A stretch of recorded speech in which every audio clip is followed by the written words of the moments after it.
अस्सलाम वालेकुम, this is Mohammad Usman और आज का जो हमारा लेक्चर है वो है एफएससी पार्ट 1, चैप्टर है एटॉमिक स्ट्रक्चर।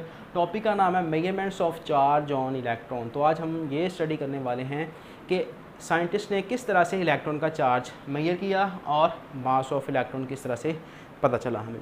अगर हम इससे प्रीवियस टॉपिक की बात करें तो वहाँ पर हमने अभी सिर्फ़ और सिर्फ E/m वैल्यू ही कैलकुलेट की थी, ठीक है।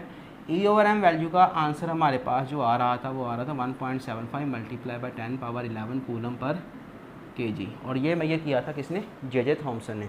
उन्होंने E/m वैल्यू हमें कैलकुलेट करके दे दी, लेकिन अभी तक हमें इसके चार्ज का भी नहीं पता, मास का भी नहीं पता। लेकिन इसका आंसर हमें पता है कि चार्ज टू मास रेशो क्या है। इसको हम चार्ज टू मास रेशो बोलते हैं। ये इलेक्ट्रॉन नहीं है, E का मतलब चार्ज है, M का मतलब मास है, तो इसलिए हम इसको चार्ज टू मास रेशो भी कहते हैं। उसका आंसर हमारे पास है, लेकिन हम क्या करें, अगर हमें इन दोनों वैल्यू में से कोई एक वैल्यू मिल जाए, जैसे मुझे चार्ज की वैल्यू मिल जाए, तो मैं क्या करूँगा, इस मास को ईज़िली बेसिक मैथमेटिक्स यूज़ करके निकाल लूँ, क्योंकि जब दो चीज़ें मेरे पास होंगी तो तीसरी निकालना कोई मुश्किल काम नहीं है। इसी तरह से अगर हमें मास का पता हो तो हम चार्ज भी निकाल सकते हैं।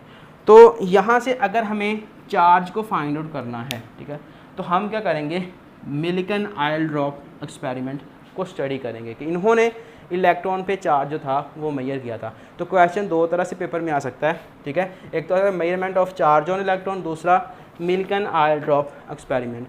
जो चार्ज था वो मिल्कन ने मेजर किया था इलेक्ट्रॉन पे, ठीक है। ये मिल्कन एक साइंटिस्ट का नाम है और ये उन्होंने 1909 के अंदर मेजर किया, ठीक है। अगर बात की जाए कि किस तरह से किया था, ये जो वैल्यू है ये आपने जहन में रखनी है, ठीक है, क्योंकि यही आखिर भी हमने यूज़ करनी है।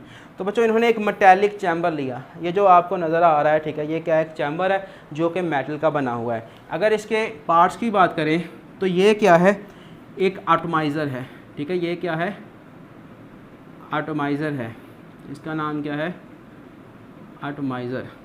एटॉमाइज़र का काम क्या होता है, एटॉमाइज़र का काम क्या है कि यहाँ पे जो भी हमने सोल्यूशन लिया हुआ है इस चीज़ में, ठीक है ना, इसने उसकी स्प्रे प्रोड्यूस करनी है, फाइन स्प्रे या आप कह लो टिनी ड्रॉपलेट्स इसने बनाने हैं। अब इसको एटॉमाइज़र का नाम इसलिए दिया गया है क्योंकि जो स्प्रे ये बनाएगा, ठीक है ना, जो स्प्रे इसकी वजह से होगी, उसमें जो ड्रॉपलेट्स होंगे उनका साइज़ इतना छोटा होगा कि वो आलमोस्ट एटम के इक्वल होगा। तो इसलिए हम इसको एटॉमाइज़र कहते हैं, ठीक है, कि इसमें जो ड्रॉपलेट्स बनाने हैं वो एटम के साइज़ के बनाने हैं। अब इसके अंदर सॉल्यूशन की बात की जाए, ये जो सॉल्यूशन है ये कौन सा लिया है, ठीक है। तो अगर हम बात करें तो इन्होंने तो यूज़ किया था ऑयल। इन्होंने क्या यूज़ किया था, ऑयल। ऑयल क्यों यूज़ किया, असल में इन्होंने सबसे पहले जो था वो यूज़ किया था वाटर। क्या यूज़ किया था, वाटर। लेकिन यहाँ पे बच्चों एक सोर्स थी लाइट की, ठीक है, यहाँ पे क्या था, एक लाइट सोर्स इन्होंने यूज़ की थी, क्योंकि ये चैम्बर सारा बंद था और यहाँ से इसको मेजर करने के लिए हमें इसके अंदर लाइट चाहिए थी। तो इन्होंने यहाँ पे लाइट सोर्स ली हुई थी। जब यहाँ से वाटर का ड्रॉप नीचे आ रहा था ना, अभी हमें पता चल जाएगा ड्रॉप कैसे नीचे आएगा। जब ड्रॉप नीचे आएगा तो वाटर क्या होगा, इस लाइट एनर्जी की वजह से उसका जो ड्रॉप था वो 2 सेकंड के अंदर क्या हो रहा था, इवेपोरेट हो रहा था। तो हमें उस ड्रॉपलेट को मेजर करना है असल में। तो जब ड्रॉपलेट ही नहीं रहेगा तो मेजर किसको करेंगे, तो इसलिए हमने यहाँ पे ऑयल को यूज़ किया। और ये कहाँ से पता चला, ये मुझे गूगल से पता चला। और ऑयल कौन सा यूज़ किया था इन्होंने, वैक्यूम पंप ऑयल यूज़ किया था, ठीक है, वैक्यूम पंप ऑयल यूज़ किया। अब वैक्यूम पंप ऑयल क्या होता है, ये जो वैक्यूम पंप होते हैं ना उनकी लुब्रिकेशन के लिए यूज़ किया जाता है, ठीक है, इसको। तो ये ऑयल इन्होंने यूज़ किया। अब दूसरे पार्ट्स की बात करें तो एक ये आपको प्लेट नज़र आ रही है, ठीक है। ये जो प्लेट है ये असल में हमारा पॉजिटिव इलेक्ट्रोड है। ये क्या है, पॉजिटिव इलेक्ट्रोड है, जिसको हमने बैटरी के पॉजिटिव टर्मिनल के साथ कनेक्ट किया हुआ है। और इसमें आपको एक सुराख नज़र आ रहा है छोटा सा। ये सुराख का क्या काम है कि यहाँ से जो स्प्रे ये बनाएगा, ठीक है, जो एटॉमाइज़र स्प्रे बनाएगा, ये सिर्फ़ और सिर्फ एक टाइम में एक ही ड्रॉपलेट को नीचे आने देगा, ठीक है। ये सिर्फ एक ही ड्रॉपलेट को नीचे आने देगा। एक ड्रॉपलेट नीचे क्यों लाना है, क्योंकि अगर यहाँ पे ज़्यादा ड्रॉपलेट होंगे तो जंजाल पूरा बन जाएगा, ठीक है ना। तो हमने अगर एक ड्रॉपलेट नीचे आ रहा है तो उसको स्टडी करना आसान है, बजाय इसके कि 3-4 इकट्ठे नीचे आ रहे हों। तो इसलिए यहाँ पे हमने एक छोटा सा होल रखा हुआ है जिसकी वजह से एक ड्रॉपलेट नीचे आएगा। और एक ये आपको प्लेट नज़र आ रही है, ये क्या है, नेगेटिवली चार्ज इलेक्ट्रोड है, जिसको हमने बैटरी के नेगेटिव टर्मिनल के साथ जोड़ा हुआ है। और ये एक विंडो होती है जिसको यहाँ से हमने एक्सरे को अंदर भेजना होता है, ठीक है। एक्सरे भी इसमें यूज़ होगी, कैसी होगी वो बाद में बात करते हैं। और ये एक टेलीस्कोप है, ठीक है। इस टेलीस्कोप की मदद से हम क्या करते हैं, जो ड्रॉपलेट नीचे आ रहा है उसको हम मेजर कर सकते हैं कि वो उसकी वेलोसिटी क्या है, ठीक है। ये सारा कुछ अभी हमें पता चल जाएगा। तो अब हम स्टार्ट करते हैं। सबसे पहले क्या होता है, चार्ज इसने किस तरह से मेजर किया, यहाँ पे इसने ऑयल भर लिया, जब यहाँ से एटॉमाइज़र को पंप करेगा तो यहाँ से क्या होगा, ये फाइन स्प्रे प्रोड्यूस करेगा, यानी कि टिनी ड्रॉपलेट्स प्रोड्यूस करेगा, और इस होल के थ्रू एक ड्रॉपलेट नीचे आएगा। इस होल के थ्रू क्या होगा, एक ड्रॉपलेट नीचे आएगा। अभी हमने और कुछ नहीं किया, इलेक्ट्रिक फील्ड भी बंद है, एक्सरे भी बंद है, बस टेलीस्कोप और ये चल रहा है, ठीक है। तो टेलीस्कोप से हमने ये जो ड्रॉपलेट नीचे आ रहा है इसको मेजर करना है, इसकी वेलोसिटी को। तो बच्चों ये कोई चीज़ नीचे क्यों आ रही है, ठीक है ना, मतलब ये मार्कर है मेरे पास, इसको यहाँ से छोड़ दिया जाए तो ये नीचे आ रहा है ना, तो नीचे क्यों आ रहा है, क्योंकि इसके ऊपर ग्रेविटी की फोर्स लग रही है। तो इसकी जो वेलोसिटी होगी वो इक्वल नहीं हो जाएगी फिर इसकी ग्रेविटी की फोर्स के साथ, ठीक है ना। तो वेलोसिटी को मैं v1 कह देता हूँ कि ये v1 वेलोसिटी के साथ मूव कर रहा है, जो कि इक्वल है इसके मास और ग्रेविटी पे डिपेंड कर रही है, ठीक है। तो ये आ गई हमारे पास वेलोसिटी v1। अब हमने क्या करना है, यहाँ पे एयर भेजनी है थोड़ी सी, ठीक है, और उसका प्रेशर भी काफ़ी ज़्यादा कम रखना है, ठीक है। लो प्रेशर पे हमने यहाँ पे एयर ऐड करनी है। जब एयर ऐड करेंगे तो क्या होगा, एक्सरे को एयर पे फॉल करवाएंगे, एक्सरे को भी यहाँ से छोड़ देंगे। एक्सरे का करेगी यहाँ से जाके ये जो एयर का मॉलिक्यूल होगा उसको आयोनाइज कर देगी। मतलब ये मेरे पास एयर थी, जब हमने उस पर एक्सरे कराई तो क्या होगा कि एयर जो होगी वो आयोनाइज हो जाएगी, एक पॉजिटिव बन जाएगा, अब इलेक्ट्रॉन निकलेगा। और इलेक्ट्रॉन हर एटम में से, हर एलिमेंट में से एक जैसा ही होता है, तो इलेक्ट्रॉन निकलेगा, ठीक है। यहाँ पे क्या हो जाएंगे, अब इलेक्ट्रॉन हो जाएंगे। ये जो इलेक्ट्रॉन है, ठीक है, ये जो इलेक्ट्रॉन हैं ये क्या होंगे, इस ऑयल ड्रॉपलेट के अंदर चले जाएंगे, ऑयल ड्रॉपलेट इनको टेक कर लेगा। और साथ ही हमने यहाँ से इलेक्ट्रिक फील्ड भी अप्लाई कर दी है। पहले जब इलेक्ट्रिक फील्ड अप्लाई नहीं की थी, ठीक है ना, पहले जब इलेक्ट्रिक फील्ड अप्लाई नहीं की थी तो जो हमारा नॉर्मल ड्रॉपलेट था, यानी कि जिसके ऊपर, जिसमें कोई भी इलेक्ट्रॉन नहीं था, वो नीचे आ रहा था। अब इलेक्ट्रॉन को कैरी कर लिया है इस ड्रॉपलेट ने, तो जैसे हम इलेक्ट्रिक फील्ड अप्लाई कर देंगे, पहले तो ड्रॉपलेट जब इलेक्ट्रिक फील्ड बंद होगी ड्रॉपलेट नीचे आ रहा होगा, लेकिन जैसे ही हम इलेक्ट्रिक फील्ड अप्लाई करेंगे तो क्या होगा, ये देखो ज़रा, ये नेगेटिव प्लेट है, ये पॉजिटिव प्लेट है। जब ये ऑफ है तो ड्रॉपलेट जिसके पास नेगेटिव, जिसने इलेक्ट्रॉन को कैरी किया हुआ है, तो ये नीचे को मूव करेगा। लेकिन अब हमने क्या किया है, इसको ऑन कर दिया है, तो जो ड्रॉपलेट नीचे को जा रहा था वो क्या करना शुरू कर देगा, ऊपर को मूव करना शुरू कर देगा। अब हमने इसकी वेलोसिटी निकालनी है, ठीक है। तो इसकी वेलोसिटी क्या आ जाएगी, वो v2 हो जाएगी। अब v2 वेलोसिटी किसके इक्वल होगी इसकी, असल में इस पर क्या हो रहा है बच्चों, दो फोर्सेस लग रही हैं, एक ऊपर की जानब, एक नीचे की जानब। नीचे की जानब कौन सी फोर्स लग रही है, ग्रेविटी वाली, ठीक है। अब इसने नीचे आना है और लेकिन जा कहाँ पे रहा है, ऊपर जा रहा है। इट्स मीन कि ये वाली जो फोर्स है वो क्या है, स्ट्रॉन्ग है ना।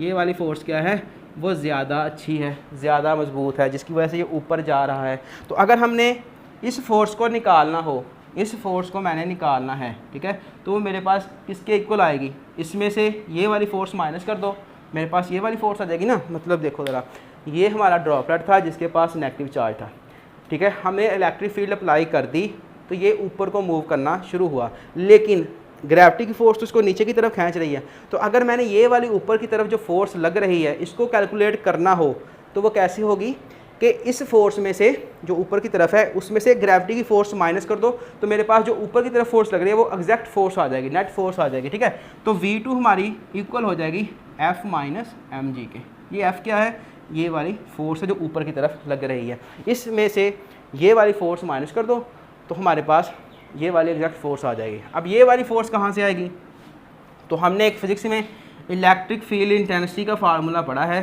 कि E इज इक्वल होता है F/Q के, ठीक है, फोर्स पर यूनिट चार्ज के इक्वल होती है इलेक्ट्रिक फील्ड इंटेंसिटी। तो अगर यहाँ से इसको रीअरेंज किया जाए और इस Q को अगर हम E बना लें, क्योंकि फिजिक्स के अंदर चार्ज को Q से रिप्रेजेंट करते हैं, लेकिन केमिस्ट्री हम पढ़ रहे हैं तो हम इसको E कर लेते हैं, ठीक है। तो यहाँ पे आप लिख लो कि Q is equal to E है। तो ये E हो गया इज़ इक्वल टू हो गया F के, यानी कि इसको मैंने इधर पे दिया है, बाकी कुछ नहीं किया। अब F की जगह पे आप E पुट कर दो, तो V2 इज़ इक्वल टू आ जाएगी आपके पास EE माइनस mg, ठीक है। अब ये सारा फार्मूला आपके पास बन गया है। अब आप क्या करो, इसको इक्वेशन नंबर 2 कह लो, चलो इसको 1 कह लो। अब 1 को 2 से डिवाइड कर दो, क्या आएगा, V1 over V2 is equal to mg over EE minus mg, यही नहीं आ जाएगा, ठीक है। अब हमने यहाँ से चार्ज फाइंड आउट करना है, क्योंकि हम चार्ज को मेजर कर रहे हैं। तो इसने कैसे किया, यहाँ पे ये जो E है ये हमारा क्या है, चार्ज है, हमें इसकी वैल्यू निकालनी है। तो मैं क्या करूँगा, ये सारी वैल्यू यहाँ पे पुट कर दूँ, मेरे पास ये वाली वैल्यू आ जाएगी। अब ये सारी वैल्यूज़ कैसे आएंगी, अगर हम वेलोसिटी की बात करें, V1 और V2 कैसे मेजर करेंगे, तो असल में होता क्या है कि जब ये नीचे को मूव कर रहा होता है, यहाँ पे पीछे एक स्केल भी होता है, ठीक है। तो जैसे ही ये नीचे मूव करना शुरू करेगा, हम स्टॉप वॉच को ऑन कर देंगे, ठीक है, चला देंगे और यहाँ से रीडिंग देखना शुरू कर देंगे। तो वहाँ से हम क्या करेंगे, V1 और V2 को हम देख लेंगे, उसकी वैल्यू नोट कर लेंगे क्या आती है, ठीक है। अब m क्या है, m है मास। तो मास को हम देखने के लिए, मास को तोलने के लिए क्या करेंगे, जैसे ही हमने इलेक्ट्रिक फील्ड अप्लाई की तो ये हमारा डॉपलेट ऊपर जाना शुरू कर देगा, लेकिन हमने इलेक्ट्रिक फील्ड की स्ट्रेंथ इतनी रखनी है जो क्या करे, ग्रेविटी के इक्वल हो, ठीक है ना। अगर ये दोनों फोर्सेस, ये वाली फोर्स जो ग्रेविटी की है और ये वाली फोर्स जो इलेक्ट्रिक फील्ड की है, अगर ये दोनों क्या हो जाएं, इलेक्ट्रिक फील्ड और ग्रेविटी दोनों इक्वल हो जाएं, तो ड्रॉपलेट क्या हो जाएगा, सस्पेंड हो जाएगा, ये यहीं पे रुक जाएगा। फिर हम इस पर बच्चों स्टोक्स लॉ अप्लाई करते हैं, जिसकी वजह से हमारे पास मास भी आता है और ग्रेविटी की वैल्यू हमारे पास पहले होती है 9.8, ठीक है, हमें पता ही है। तो E क्या है, अब आपका E क्या है, इलेक्ट्रिक फील्ड है कि आपने कितने वोल्ट की बैटरी या कितना पोटेंशियल दिया हुआ है। तो वहाँ से आपको E भी मिल जाएगा, सारी वैल्यूज आप पुट करोगे तो आपके पास E आ जाएगा। और वो वैल्यू जो मिलिकॉन ने मेजर की थी, ठीक है, उसने जो सबसे छोटी वैल्यू मेजर की थी, असल में वैल्यूज हर दफ़ा डिफरेंट आ रही थी, क्यों आ रही थी वो बात करते हैं, लेकिन उसने जो सबसे छोटी चार्ज की वैल्यू मेजर की थी वो थी 1.59 मल्टीप्लाई बाई 10 की पावर माइनस 19 कूलम, ठीक है। ये इसने सबसे छोटी वैल्यू मेजर की, लेकिन मैंने बात की थी कि डिफरेंट वैल्यूज हर केस में आ रही थी, लेकिन जो सबसे छोटा वैल्यू आ रहा था वो ये वाला था, ठीक है। अब डिफरेंट वैल्यूज़ आने की वजह क्या है, तो यहाँ पे बच्चों कोई एक इलेक्ट्रॉन नहीं है, बहुत ज़्यादा इलेक्ट्रॉन होंगे, ठीक है ना, हो सकता है कोई 8-10 हों या ज़्यादा हों। तो अब ज़रूरी नहीं है कि एक ड्रॉप के अंदर सिर्फ एक ही इलेक्ट्रॉन आए, क्या हो सकता है, किसी में 3 हो सकते हैं, किसी में 2 हो सकते हैं, मतलब जिसको जो मिलेगा वो उसके साथ चला जाएगा, ठीक है। तो यहाँ पे किसी ड्रॉपलेट के अंदर 2 इलेक्ट्रॉन हो गए थे, ठीक है, किसी के अंदर 3 इलेक्ट्रॉन, किसी के अंदर 5 इलेक्ट्रॉन।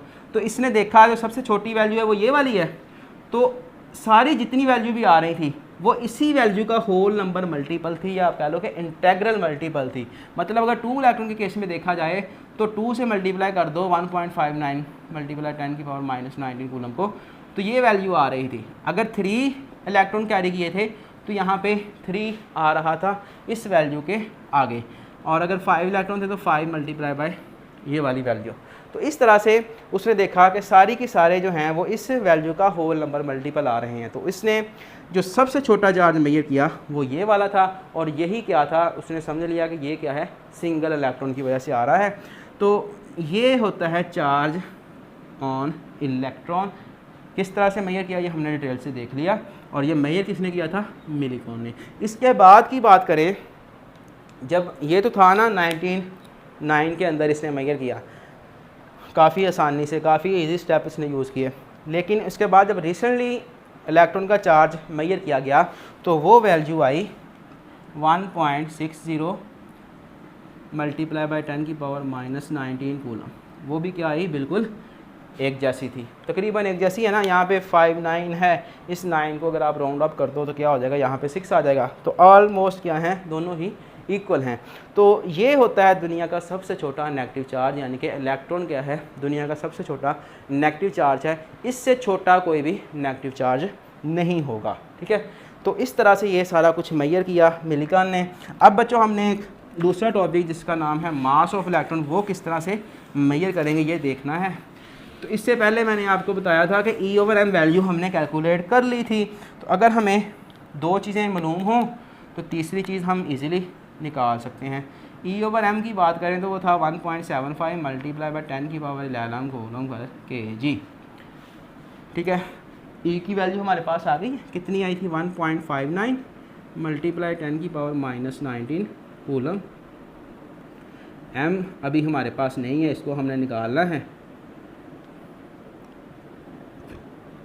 ठीक है। अब M को इधर भेज दो, इसको इधर ले आओ, ये उधर जाके मल्टीप्लाई हो जाएगा, ये इधर आके डिवाइड हो जाएगा। तो 1.59 multiply 10 minus 19 coulomb divided by 1.75 multiply 10 power 11 coulomb per kg, ठीक है। और इक्वल टू हो जाएगा M के साथ, कूलम से कूलम कैंसिल हो जाएगा। इन सारे को आप हल करोगे तो आपके पास 9.1 मल्टीप्लाई 10 की पावर -31 kg आंसर आएगा मास का। तो इस तरह से हमने मास भी कैलकुलेट कर लिया बाय यूजिंग E/m रेशो, ठीक है, जो कि जे थॉमसन ने निकाली थी। तो ये था हमारे पास सारा मिलिकन आयल एक्सपेरिमेंट जिसमें हमने चार्ज को मेजर किया।